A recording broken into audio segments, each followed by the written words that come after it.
La méditation de ce 17 avril est intitulée « Dieu prend soin de vous ». Regardez les oiseaux du ciel. Ils ne sèment ni ne moissonnent. Ils n'amassent rien dans les greniers. Et votre Père céleste les nourrit. Ne valez-vous pas beaucoup plus qu'eux ? Matthieu 6, 26. Tandis que nous admirons les arbres majestueux agitant leur feuillage vert et frais, la terre recouverte d'un tapis de velours vert, et les fleurs et les buissons sortant de la terre, nous devrions nous souvenir que le Christ utilisa toutes ces beautés de la nature pour enseigner ces grandes leçons de vérité.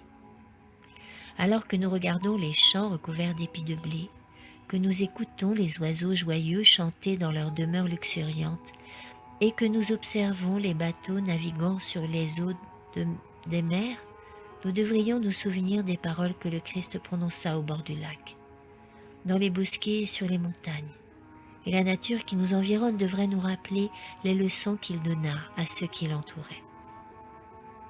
Il prit en exemple les arbres majestueux, le sol cultivé, les rochers nus, les magnifiques fleurs au bord des falaises, les collines éternelles, la gloire des fleurs de la vallée, les chants des oiseaux dans les branches, la pureté des lys au milieu des eaux calmes.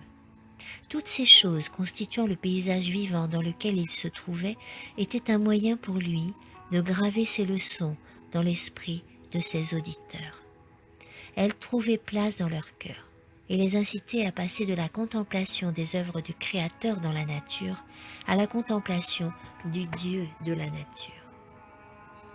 Dans l'une de ses leçons les plus marquantes, le Christ dit « Regardez les oiseaux du ciel, ils ne sèment ni ne moissonnent, ils n'amassent rien dans les greniers, et votre Père céleste les nourrit. » Le grand maître veut inciter les hommes à comprendre quelle attention paternelle et quel amour Dieu a pour ses enfants.